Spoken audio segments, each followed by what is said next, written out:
Good afternoon, everyone. My name is Esther Cathcart and I am your host today for this webinar.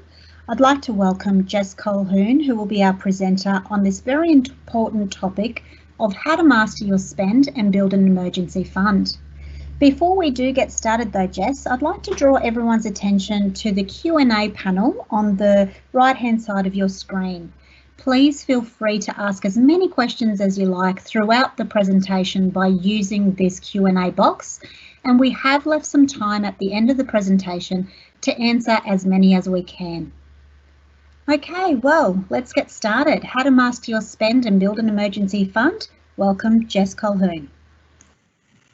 Thank you very much, Esther, and thank you to all of you who have joined us today. So we're living in very uncertain times at the moment, and I know there's going to be a lot of you that may be affected by COVID-19, whether it's job loss, being on job seeker or job keeper payments, or maybe just having some uncertainty of your job security in the future. So this is a very timely webinar where we hope to be able to give you some key takeaways on how you can master your money, making the most of it for you guys, and how you can better prepare for what might be happening for you in the future. So a bit of context as to why I'm here today. A majority of my career was within financial planning, where I put together personal insurance recommendations for families, businesses, those type of things. Part of those recommendations was income protection. So I would put income protection to protect my clients in the event that they were sick or injured and couldn't work. Part of having income protection means that you have a waiting period. So you've got to wait 30, 60 or 90 days before you can actually start receiving those funds. More often than not, I had clients who were unable to help make their own expenses during those waiting periods. So what they were having to do until the policy started paying was having to put things on credit or borrow from friends and family. So it wasn't an ideal situation. So they didn't have that emergency fund or those funds up their sleeves to see them through that financial shock or that experience. Part of my own personal journey is that a couple of years ago, me and my husband and family, we set off on our own financial wellbeing journey. We got sick of not having, enough cash to meet bills, or we were spending in the wrong places. We had personal loans and credit cards, and it just felt like our money was going nowhere. So we set on the task of saving for a rainy day, making sure we paid down debt and preparing ourselves. Now, what's important about this is that my husband works for Virgin, so you can understand that we're going through that financial uncertainty. But because we've done the work and put the foundations in place for ourselves, we're not feeling too stressed by that because we have our emergency fund to see us through, and we know that we're going to be okay and be able to weather the storm. So that's what we're going to be talking about today, is how you can set yourself up to build your own emergency fund and make sure you're using your money so that you can get what it's worth for your family. Before we do begin, we do have to let you know of the general advice warning. So everything that I'm talking about is general in nature. I don't know your personal circumstances, so make sure you get professional advice before you put anything into play that we're talking about this year. It's all general in nature. So let's have a look at a few of the aspects of what might influence your behaviours around money. Now, we've all grown up in different families in different areas, maybe even different countries. You might have come from a family that didn't have a lot of funds, so you always felt that your family was living paycheck to paycheck, or your family lived in a family of high financial stress. So those behaviours and the way that you may treat your own money may be reflected from your experience. You might have lived in a family that didn't talk about money whatsoever, so it was one of those taboo topics. So your experience with being able to manage your own money and what you should do with it was limited, and you felt stressed about money.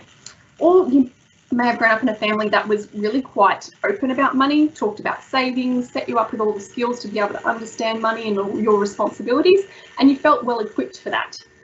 So that can kind of colour your vision with how you go to money, but it also can work in the reverse. If you lived in a family that was really tight around money, you might actually go towards more of a spender disposition because you felt like you weren't able to spend a lot of money when you were in your younger years. You might also be a saver disposition because those habits that your parents built for you actually were instilled with you, and you have good money habits. And usually, naturally, we'll always err towards one side or the other. So we'll be a spender or a saver. Our environment is also keeping up with the Joneses. So we live in a social media world where we see everyone's highlight reel, their holidays, their spends, their renovations, and we do have a real keeping up with the Joneses attitude, but it's much more in our face now. We can seek it out and it's there. So we also need to think about what sort of economy we're living in as well. So we're living in a buy now, pay later economy. So you'll always see when you go to make a purchase, you have the option to defer that payment to another day, which means that we're setting up these debts that don't feel like debts, but they are debts, which affects our capacity to use our money and plan properly. So let's look at why this is actually a problem. Let's look at a few of the statistics around, what's happening. Well, 25% of Australians are unable to pay their bills when they get the final reminder. So we're looking at households of high financial stress. 36% of Australians are struggling or identifying as just getting by. So a lot of households aren't thriving financially. They just feel like they're getting to the bare minimum and they're unable to save towards other goals, or they're stressed about, being able to make ends meet or having those financial shocks happen to them. 49% of us have less than $10,000 worth of savings. And you might think, $10,000 sounds pretty good. But when you think about the average cost of household expenses being around $6,000 a month, that $10,000 is not going to go too far if someone loses their job or some other financial shock actually happens. The other more sobering fact is less than 25% of us have $1,000 in savings. So you can see what's actually happening to our households and why there may be high levels of household debt or stress. And that's what we want to talk about, is taking control of those type of things. So let's talk about what an emergency fund actually is. So an emergency fund is for that proverbial rainy day. It's a pool of money that you save up for those emergencies. So things like if a family member was to pass away and you need to go interstate for their funeral. I know COVID is putting some challenges around those type of things, but also the airfares are much more expensive. So if you didn't have funds to pay for that unforeseen event, then you're going to be putting it on credit card or borrowing from friends and family. Your emergency fund, if you build it, can be used for these type of things. Things like you might go to the dentist to have your crown removed and you've got your private health insurance, but your dental work is going to cost $1,200 and your private health is only giving you $250 towards it. Where are you going to find those funds? That's what an emergency fund is for. It's especially for unemployment. So say you lose your job and you need to keep continuing to meet your household expenses, your rent, your mortgages. An emergency fund can help with those expenses. So it's for that rainy day, for those things that are genuine emergencies. So what do we do? How do we start? Well, you make the first deposit. So you might be receiving a tax refund. You might be receiving some other, a bonus which you weren't expecting. Maybe you can start using that as your first deposit towards your emergency fund. Otherwise, it's starting to save towards that first $1,000. If you have zero in your emergency fund, the first port of call is that $1,000. We don't want to get too overwhelmed with what we should have, but making a start is what I'm trying to encourage you to do. So how much should you have? It's around 3 to 6 months worth of expenses. And when I talk about expenses, we're talking about the necessities, the things that you need to keep covered to keep your household running, your lights on and everyone fed and well. So how do we actually start? How do we find the money to start building towards an emergency fund? Well, let's have a look at some steps that we can actually look at. So there is no silver bullet towards an emergency fund. It is exactly that, building a budget. So it sounds boring, but it is the way, and it is the key to you not only building an emergency fund, but building onto other goals, such as paying down debt or saving for something else. First port of call should always be the emergency fund. So number one, you've got to determine how much income you actually have coming into the household. How much do you get paid? How much does your partner get paid? Is there any other sources of income? How much do I have? In order to do this, you need a tool to be able to start your budget. So it might just be as simple as pen and paper. It might be a spreadsheet on an app. So you can go to a website which has a budget spreadsheet that you can use. You might have an app that you like using, such as Pocketbook or Follow or something like that. Whatever your jazz is, you need to start writing it down. So determine what you've got coming into the household. What have you got to use towards expenses? The next step is have a calculation of what your expenses are. What do you need to include in your budget to make sure the school fees are paid, the rent, the mortgage is paid, the food is paid, and all of your necessary bills? So you might do those first two steps and say, okay, I've got $5,000 worth of income coming in. I've got $4,000 worth of set fixed expenses. So I should be able to save at least $1,000, but you're not. So where is that money actually going? And that's where the third step actually comes in. Review your spending and be honest about it. Get your statements out. See where you're making all those little purchases. See where your money is going. How many subscription services do you have? How much are you spending on extracurricular sport? How much are you spending on eating out? Be honest and add them back in. You've also got to think about what's important in that non-essential spend, because keeping the fun in your budget is key to being able to budget and keep it sustainable and keep you motivated towards doing it. So if, like me, much to my husband's dislike, getting my hair done every 6 to 8 weeks is what I like to do. So I fit that into my budget and make sure that I keep that fun and keep that treat for myself. So it's not about cutting everything out, it's making it work for you so that you can meet all your goals. Once you can see where you can cut back on that non-essential spending, you then need to automate saving towards your emergency fund, just like any other bill you pay. So you redeploy those savings you can find in your budget towards building your emergency fund and meeting that first $1,000. So let's look at the key to actually looking at these two areas. So your non-critical spending or your critical spending. So let's have a look at what these actually mean. So critical spending. Critical spending is those things. So your mortgages, your rates, your car payments and your debt payments, they are critical because we want to make sure they're paid so that you can keep a roof over your head and that you don't default on any loans. Things like your personal insurances. Now, a lot of the time when financial stress happens, insurances are the first thing to go out of people's budgets. But what I want to stress is about keeping these in your essential budget. When you think about it, if you have a car accident or your house does have a fire, an emergency fund doesn't have enough funds to pay for those financial shocks. That's where insurance can pay for those bigger events. Your life insurances are important as well. So if you have a main income owner in the household and they were to pass away, an emergency fund isn't going to be adequate to replace their income in the household while you adjust to normal. So instead of cutting out altogether, to keep them in your budget, if you're going through financial stress, see if you can reduce, see if you can try and meet them in there somewhere. Other areas of critical spending are your electricity, your water, your heating, your food. And we know these bills come in 6 monthly, quarterly, so you need to build them into your budget and make it work for you. Saving towards it as your pay cycle goes. So making those bills and saving towards them and setting up sinking funds, which is just another fund for that bill, making sure you're adding them, taking them out of your pays so that when the bill actually comes around, you're anticipating it and you've saved towards it. That's ideally what we want you to do so that you don't have that bill shock happening to you.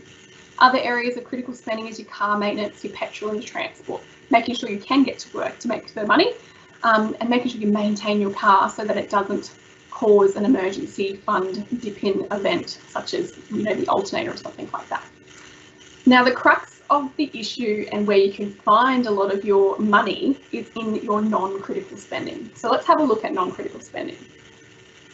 So non-critical spending, it's not about saying don't do non-critical spending, but you have to make your choices and your priorities in order to meet other goals and have a sense of financial security. So your non-critical spending, like your clothing, your shoes, your cosmetics, how much mindless spending are you doing on that? What portions of that are important to you that you want to put into your budget and make sure you keep the fun in there? How much are you eating out? How many times per week are you doing Uber Eats?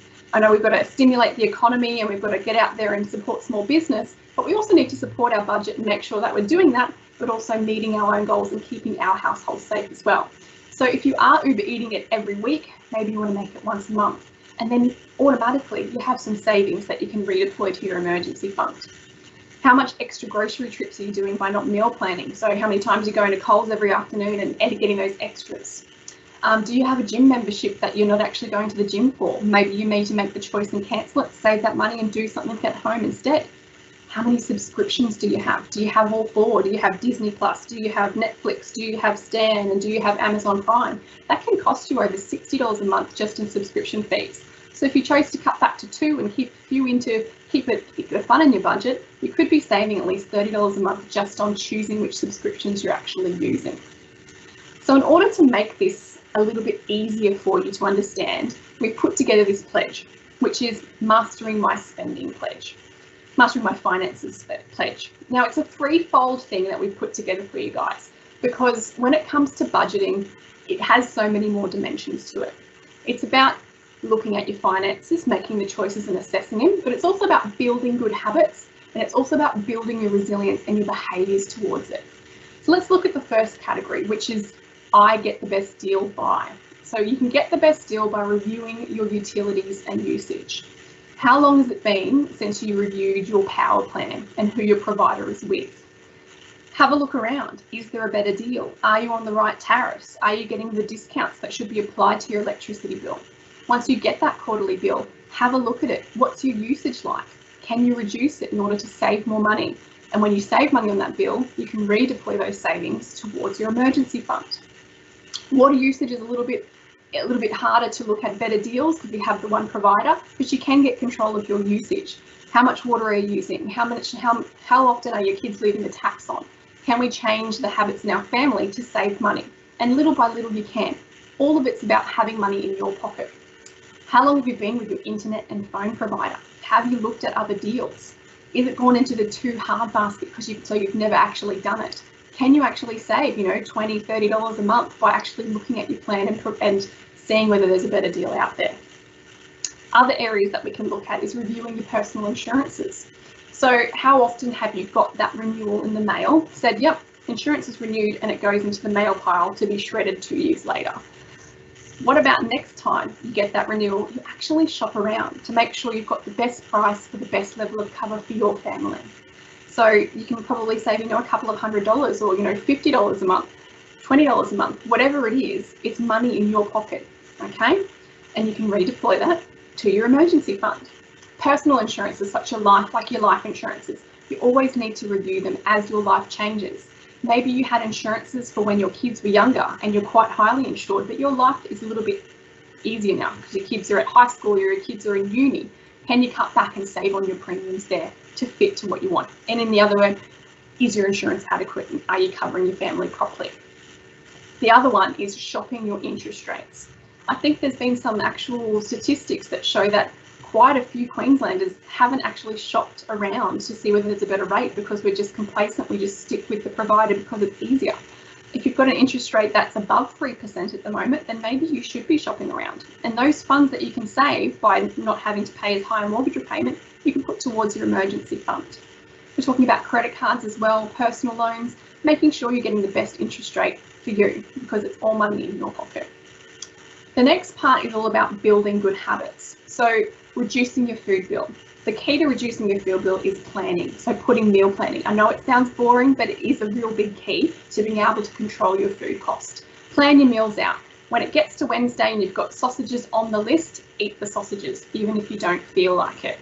Keep your Uber Eats to once a month. And if you can keep your food spend to a certain point and reduce it, so say your food spend's $250 a week and you bring it down to $200 a week, redeploy that $50 a week to your emergency fund, and you can find that it can build up quite quickly. As I've said before, cutting down, not cutting out. Make sure you put in the fund to your budget because that will keep you moving along and you won't feel like you're missing out. It won't feel like a chore because you're still getting those bits and pieces that are part of your happiness. Realize when your emotions are actually spending your money, especially as COVID, has changed things and we're at home a lot more and we're not allowed to go to all the places that we usually were going to. Recognize when your emotions are spending your money. We spend money when we're lonely, we spend money when we're sad, we spend money to make other people happy. So realize when we're doing that and see whether it aligns with what your actual goals are and the bigger picture that you want to build for yourself, which is having that emergency fund so you have that safety net. The third bit is the most important bit, I believe. These are all habits and these are all things you can do, but you need to build your resilience. And part of that is recognizing your apathy. Recognizing when you say, yeah, I know what I want to do, but I just don't do it. You can listen to as many of these webinars as you want. You can read as many books about budgeting, but unless you take action and put some steps into place, nothing will change. Now, I'm not saying you need to do every single one of these things, but you might want to do one a month and see what difference it actually makes. Put it onto a checklist and do it. The next bit is persevering. So if you don't get it right one month and you put more money on the credit card than you intended, or you eat out a bit more, don't give up. Start again the next day, the next month, the next week. Get back on track and persevere. Now, if you've done all these steps and you still feel overwhelmed or it's not working, it might be time to actually seek help. You might want to access the National Debt Helpline, some financial counselling, and get some outside help to figure out what you need to do to get your finances on track, because you're not alone and there is a lot of resources out there to help you. So that's a big picture on some good steps that you can do, some good steps that you can get control of your money. But let's talk about where else you can find help. Right here is where you can find help, on our Financial Wellbeing Hub. Now there's checklists on here that are on the theme that I'm talking about. So checklists to get control of your debt, checklists to get control of your spending and budgets. Download them and go through them once a month. We're there for resources. We've got great articles on where you can find help, what you can do, some common themes on families, apps around apps for financial management, safe banking, and around super as well. We've also got our next webinar that's going to be coming up, which is all about getting control of your debt, which probably would be the next step that you want to go on after building your first $1,000 of emergency fund for 3 to 6 months as well. So that brings us to the end of our actual webinar. So we're going to go through to questions now. So give you a good 10 minutes to answer any questions that might be on your mind.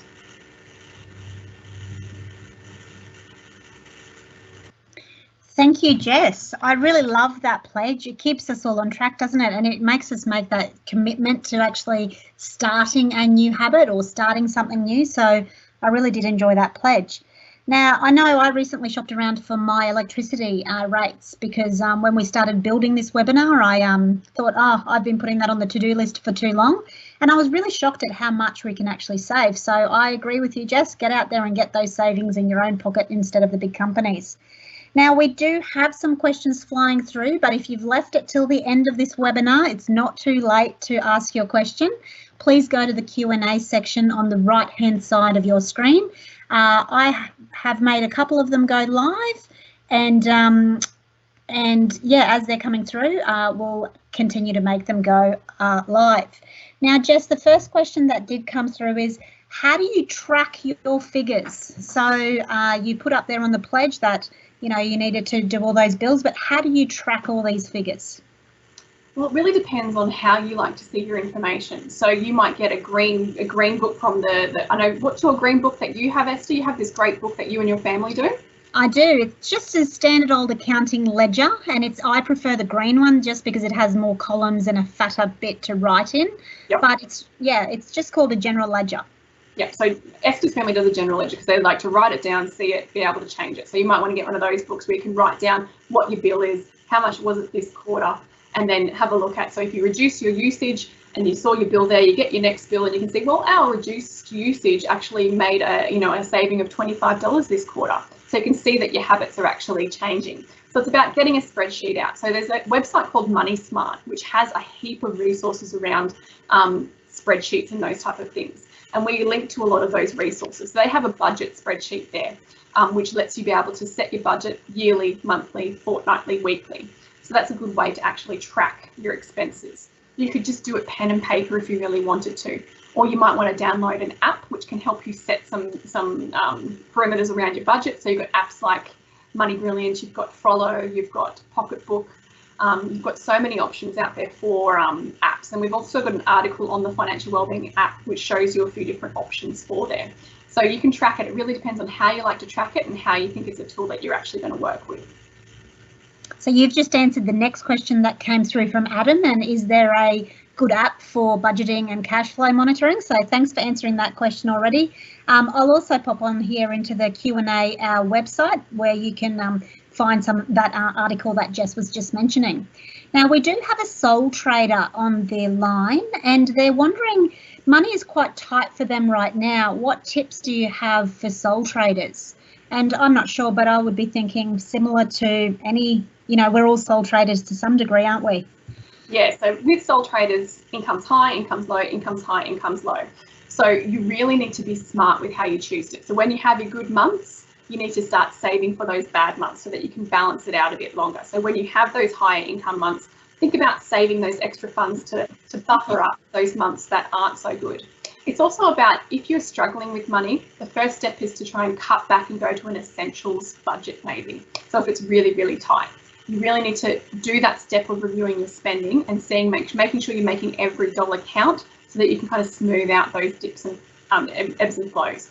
Also, if money is tight and you've been impacted by COVID, reach out to your companies that you have accounts with, so your banks, your electricity bills, your insurers, and see what options they can give you if you're going through a bit of hardship. So can you do a premium pause? Can you, reduce a bill or delay a payment to when you know that you're going to have a good month? Take control of it and actually talk to the organisations that you have accounts with to see if they can help you, because you don't have to do it on your own, and everyone knows that people are going through these times. So take advantage of that. Make the calls and do it for yourself.